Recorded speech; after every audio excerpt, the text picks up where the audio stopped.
G'day Aussies. Biggest concerns for 2025 here in Australia. Well, there's too many to name, but let's just go walk ourselves through a little. Well, the level of corruption in every department in our government is it's excruciating to look at. Everywhere you read, oil and gas, no tax. You've got punters politics going on about that. In the renewable energy sector, money, embezzlement, misappropriation of funds, just it goes on. There's articles that just go under the radar constantly, and it's enough to make you angry, you know. It drives you nuts. But the government, GovCorp, it's a corporation, it's a business. And what's the function of a business? It's to make money. It's not making money for you, the citizens. You're giving the money for it to make money.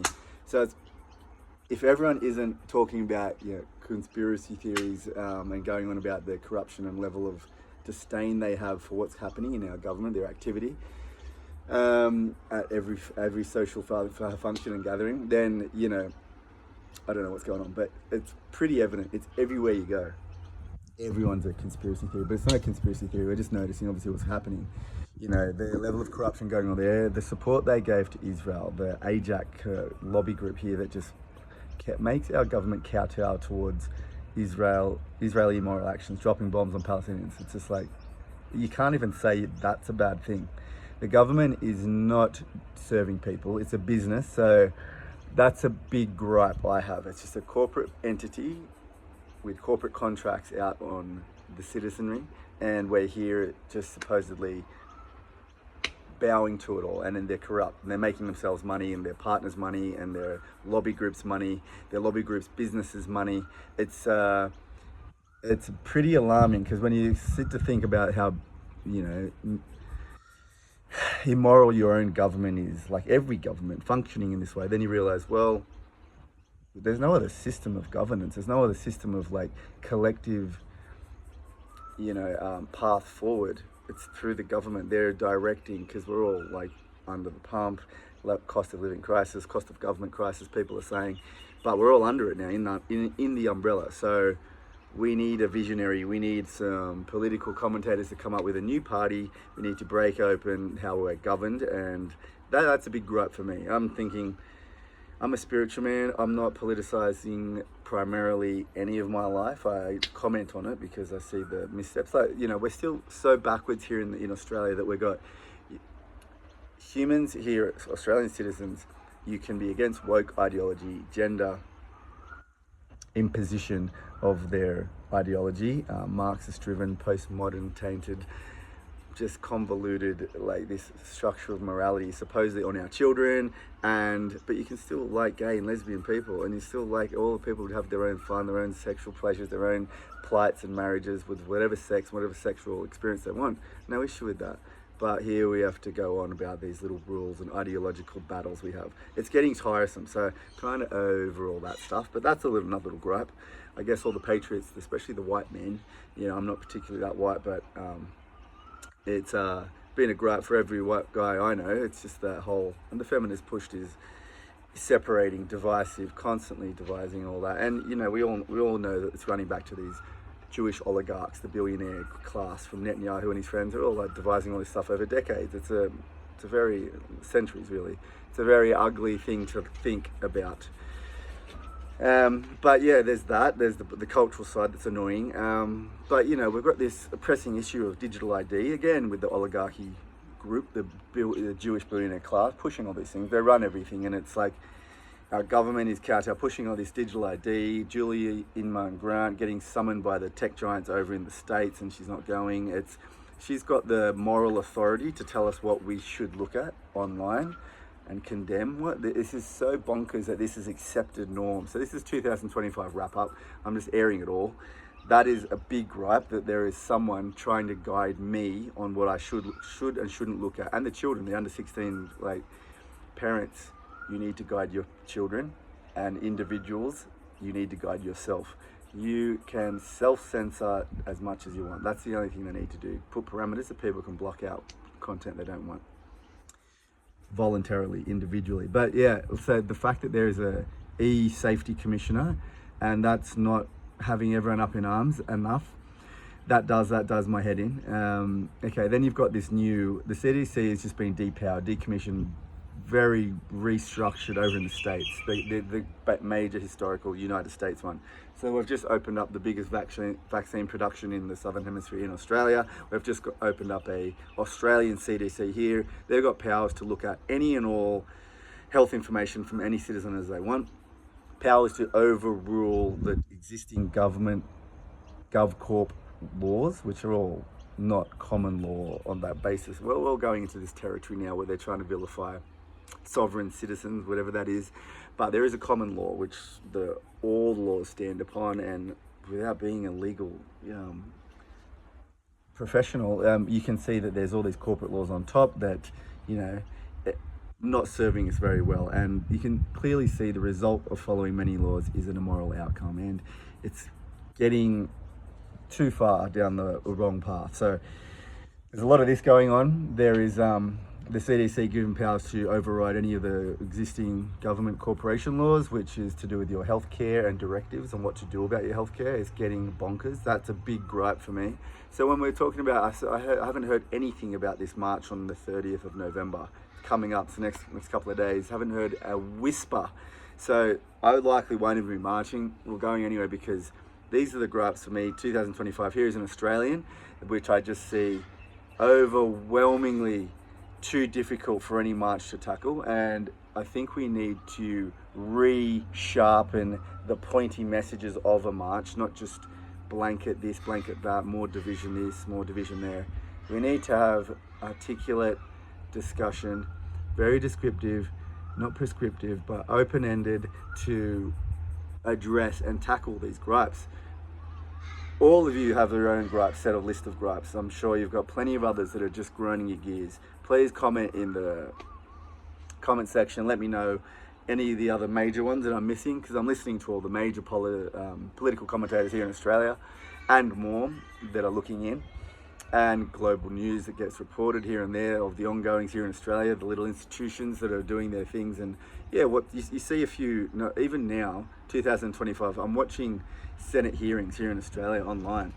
Never did that before, but you have to now, because you're seeing corrupt activity from one department to the next constantly, and they're just questioning, and every politician gets away with it. That's the indemnity given to government politicians.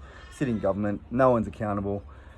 No one is ever accountable. So there's a corporation that's trying to make money, and they're never accountable. That's the government. So then you've got all these new laws coming into place. The Australian Federal Police, AFD, going to investigate anyone sowing civil discord. According to who? There's already civil discord going every which way, like constantly. Civil discord is, we're not a homogenous, unified human mindset or hive mind. They might like us to be, but the discord is everywhere from every angle, and it's highlighting, spiritually speaking, the morals embedded within activity. So those people are literally, and the whole police force, they're just a gun, an arm of the corrupt corporation that is the government making money, and it's the arm holding the gun saying, don't question what we're doing. It is getting into like Hunger Games, idiotic level, unbelievable sci-fi dystopian reality. And the economic system is getting worse and worse and worse. So everyone's under the pump, and they're holding on to their contracts for financial benefit for dear life. So it's a fun time out here. Aussies, what do you think? What's your biggest gripe? What is your biggest gripe? And please comment, please like, share, and follow, and spread these messages. I want to hear a bit more. I want to hear, point me in the direction of a few more political commentators, left or right. I'm not very interested, though, I will say, in the lefty-leaning cultural supposed knowledge on morals, because I love the earth. I love the prosperity of the earth and Mother Nature. I'm a spiritual man, Pachamama. I go all the way back, and I won't go into my roots, but yeah, I'm all for that. My number one place on earth is the Peruvian jungles.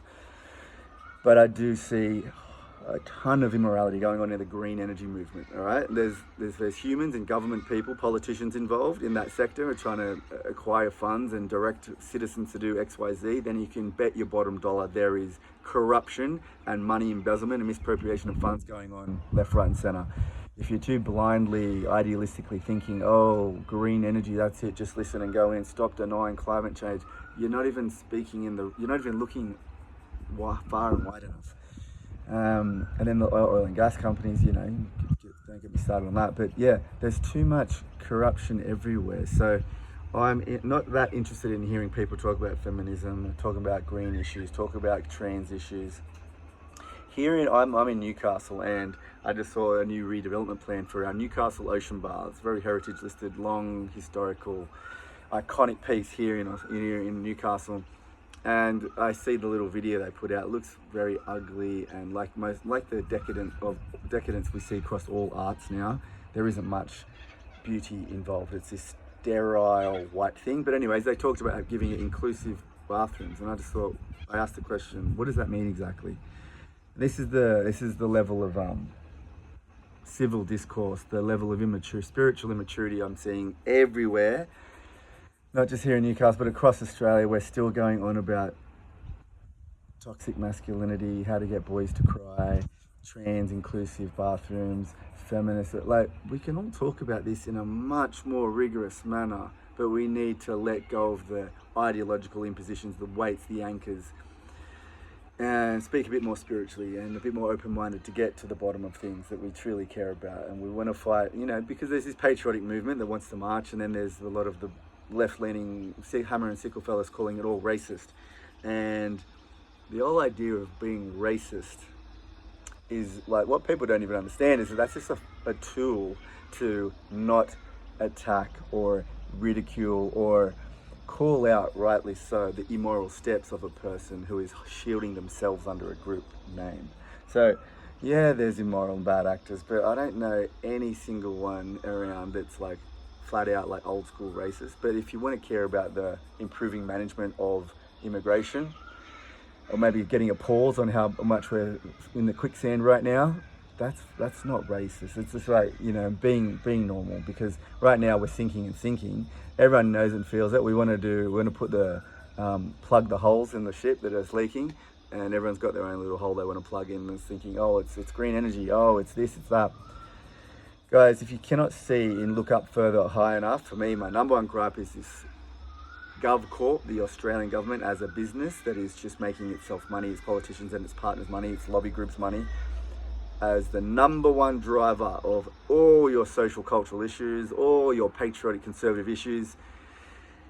Yeah, it's just getting like a dystopian Hunger Games idiotic game that we're living in right now. And so, yeah, I want to hear your gripes, want to hear your thoughts and strategies. I want to hear if there's any people out there that want to get together and start thinking about improving I voted for Heart Party last election, but they just get zero airtime and everything. Like, they got the right values in a sense for health and whatnot, but the CDC has come into play here in Australia, and it's got sweeping powers. So it's not like temporary sweeping powers like in COVID. It's permanent sweeping powers. So good luck to Australians. What's going to happen here, and the digital ID coming in, and the bans on social media, and the e-safety commissioner governing what we can and what's safe for us. It's getting ridiculous, guys. So please air your comments, air your thoughts, and like the comments that please suggest the most useful strategies and things we can look towards. Going into 2026, I'd like to see a bit more direction. I mean, I'm thinking about starting a damn party myself, because I cannot see anything happening right now. A lot of people are going their own way, moving overseas, getting property acreage and moving away, just homeschooling and going their own direction. And it seems to be the more sensible direction than climbing a corporate ladder in and amongst this corrupt GovCorp rule set. So civil discord, AFD, yeah. Guys, all of that stuff needs to be objected, and we need to discuss it, like, not rage fueled people, but people that actually want to go on the right step and help people that are a bit short-sighted. So yeah, Australia, please help me out here. ideas, like, share, follow, and just please, really, I don't care for the views and the looks. I just want to see some direction, light at the end of the tunnel. Any ideas, any advice, very much appreciated. Hope you're having a good Chrissy season.